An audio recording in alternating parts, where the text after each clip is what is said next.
On this episode of iRacing Breakdowns, we take on the NASCAR iRacing series as they go to the Phoenix Raceway.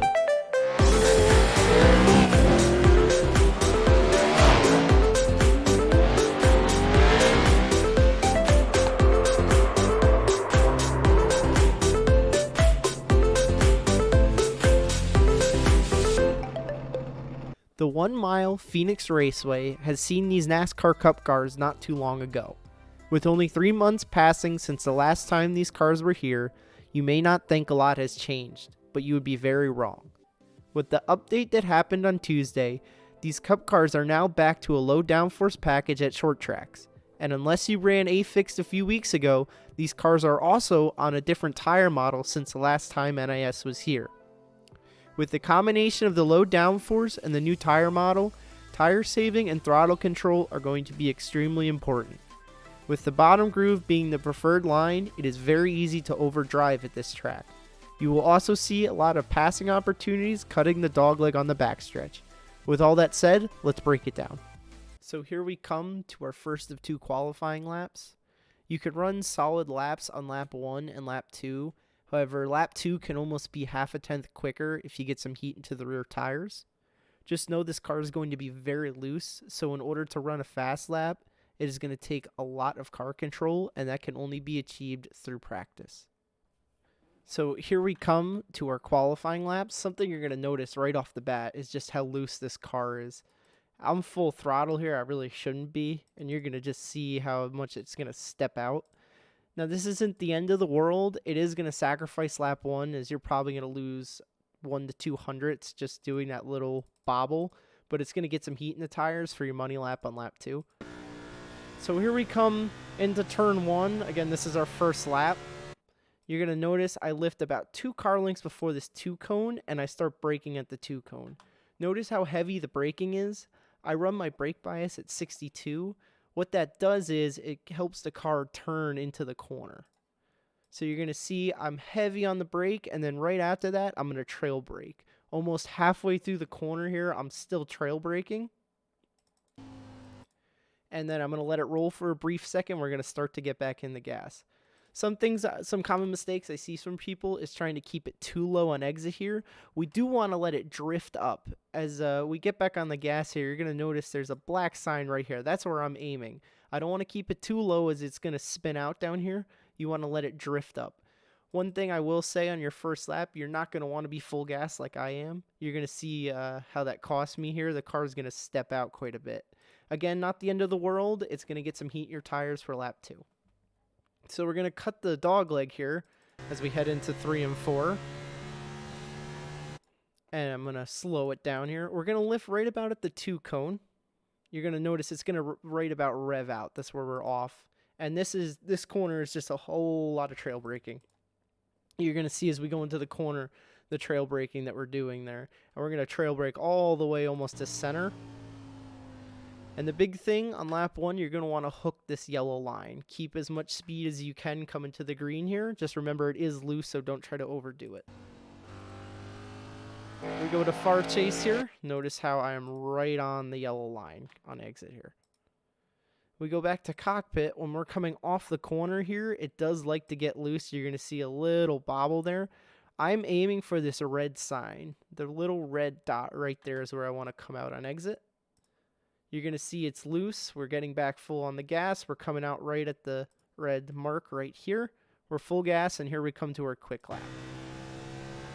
As we come into the corner here, you're going to notice I take it just a hair deeper.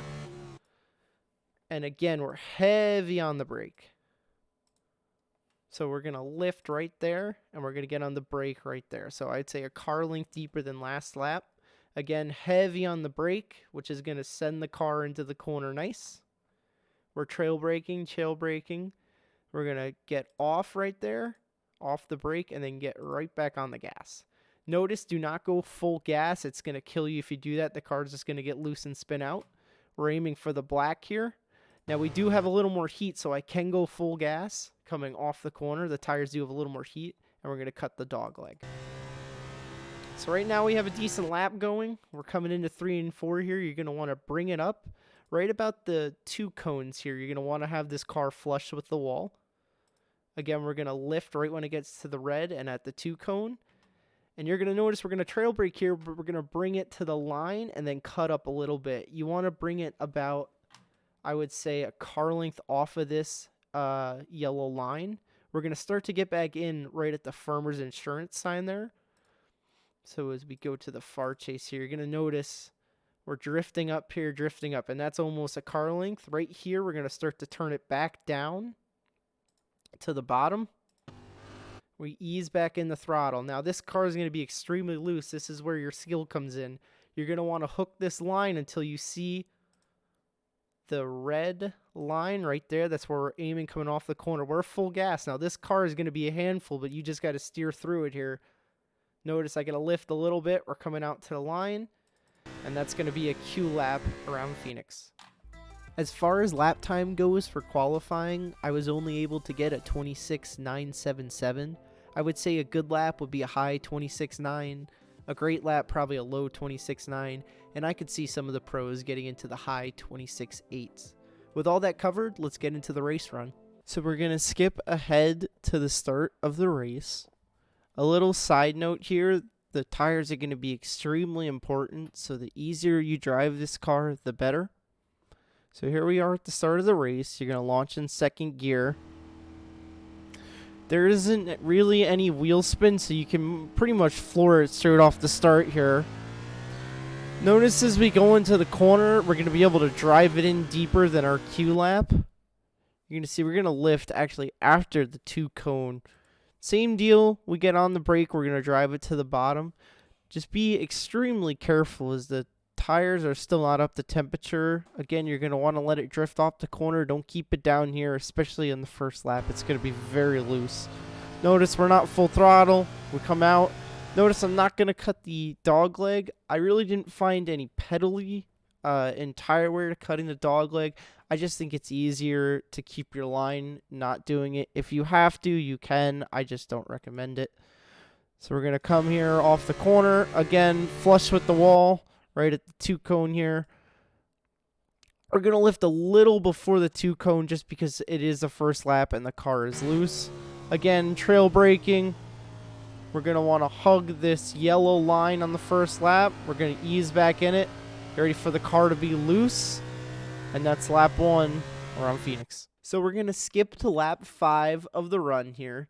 You're going to notice I'm lifting in the same spot, braking in the same spot. The only difference is here, I'm not getting full gas till I'm almost on the straightaway here. If you saw that, it's almost till I'm past the Great Clips sign that we get back to full gas. So what that's going to do is save your rear tires, which is going to come in handy at the end of the run.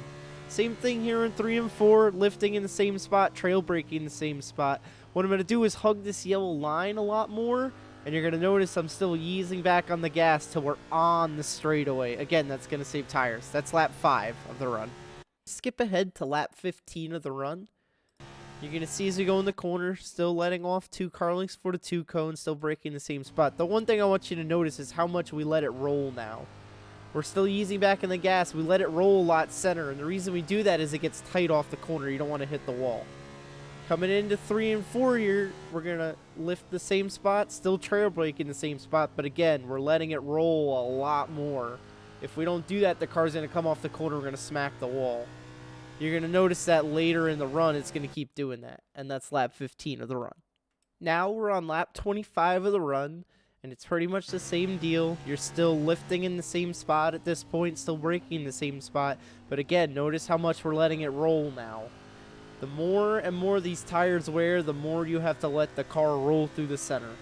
As you come into 3 and 4, you're going to start to notice the car develops a push through the center of the corner. You're going to notice I start drifting up.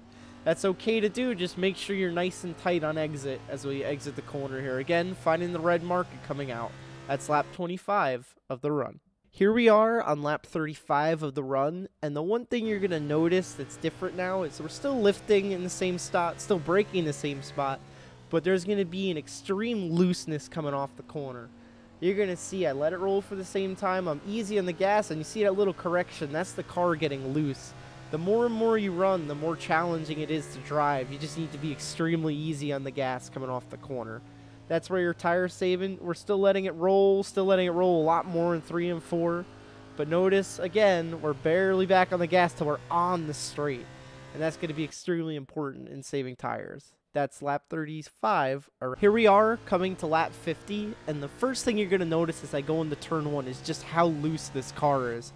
As I get on the brake, I have to correct just to keep the thing down. If you cannot deal with the looseness, and it is extremely tough, the only thing that's going to help you with that is practice. But if you can't drive it in as deep as that, I would recommend lifting a little earlier and just letting it roll. Again, here we go, getting on the gas nice and easy, and I have to correct this car. The rear tires are very, very worn, and you're going to see this correct here as we go to far chase coming off the corner, just how loose this thing is. And notice the steering wheel just to correct it. This is where not cutting the apron is going to come in handy, as if you go down here, it's going to be very loose. This is easy to keep your line without cutting it. 3 and 4, we're lifting still at the 2. We're still dragging the brake, and you're going to notice how much it pushes off the corner. Again, that's okay. You just have to get it back down, which I didn't really do there. What you want to do, the ideal line here as we go to far chase, is be down on this yellow line as you exit the corner. And as we come off the corner here again, notice we're not full gas. We're not even like half gas, because that's just how loose the car is. Full gas when you get on the straightaway, that's very important. And that's lap 50 of the run. As we start lap 70 here, the first thing you're going to notice as we go into turn 1 is just how much we're trail braking and letting the car roll. It is extremely loose at this point, so you're going to have to trail brake a lot and let it roll. Notice how loose it's getting off the corner. Again, you don't want to be full throttle till you're almost off the corner. We're almost on the straight here, and we're getting back on it. Again, not cutting the apron. It's extremely loose down there at this point. I would not recommend it. Again, off at the 2, we're trail braking, and notice it's going to fly way up here. The reason I'm not trying to keep it on this line is it's going to be extremely loose, and I'm going to want to wreck on exit. So we let it drift up a little bit. We're easy on the gas. We're just fighting the wheel to keep this car straight, aiming for the red, and we come out on exit, and that's lap 70 of the run. Here we are on lap 80 of the run, and the first thing you're going to notice as we go into turn 1 here is just how early we have to lift now. We're lifting at the 3 cone and starting to brake about 2 car lengths before the 2 cone.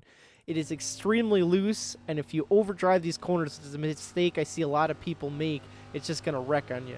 So again, we're nice and easy on the gas. We're really wheeling this thing at this point. And 3 and 4 here, I make quite a bit of mistake. I overdrive the corner, and you're going to see why this is bad. If anything, if you're this late into a run, you want to back the corners up. If you overdrive, it's an extreme mistake. As you're going to see here, I should be probably letting off at the 3 cone. I try to bring it into the 2 cone. And it's not that bad right now, but the car gets loose, and I have to chase it way up the hill, and you're going to notice there's no grip out there. So here we are trying to correct to bring it off the corner, and that's lap 80. Around Phoenix.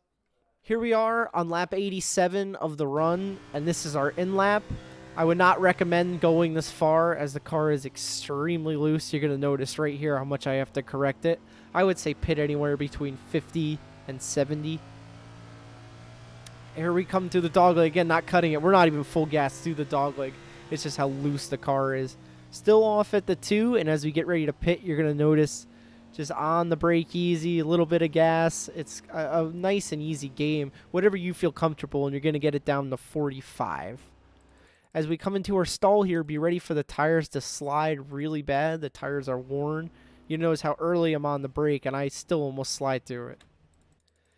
They're going to put the tires on, and as we go out, a lot of common mistakes I see from people is expecting there to be max grip. There is going to be a lot more than your previous lap, but just know they're not up to temp, so it's easy to get loose. So don't get caught being too close to this yellow line on exit, as it will wreck. You're going to notice we're back to full gas. We're back to our qualifying points, braking at the 2, trail braking all the way into the corner. Again, do not hook the line too closely here, as it will wreck. We're getting back on the gas. Notice I got a little bit loose, probably the only reason I cut the dogleg there. Still off at the 2, we're trail braking all the way into the corner. And as the tires come up to temp, you're going to go back to the start of this video and start running that way. And that's a run around Phoenix. Throughout my practice this week, there's 3 things that I've really noticed about this track. 1, as stated before, is save tires. I cannot stress how hard this track gets on the long run. 2 is I would not go past 70 laps on a run, as anything past there, the car is extremely loose and almost wrecking every corner. And 3 is really practice a lot with this package. It's extremely hard to get used to again, and I would just recommend anybody who has not drove a low downforce package to put in a lot of practice. A lot of things I'd like to see out of the new guys is practice your different lines. So pretend like there's a guy to your outside or your inside as you enter or exit the corner. I, for one, am really happy to see these Cup cars back on a low downforce package for short tracks, and I sure hope you are as well. This is going to do it for this episode. Give this video a like if it helped you, a dislike if it didn't, and feel free to ask any questions in the comments. Check the description for all steering settings that I used and timestamps for this video. This has been an Iracing Breakdown.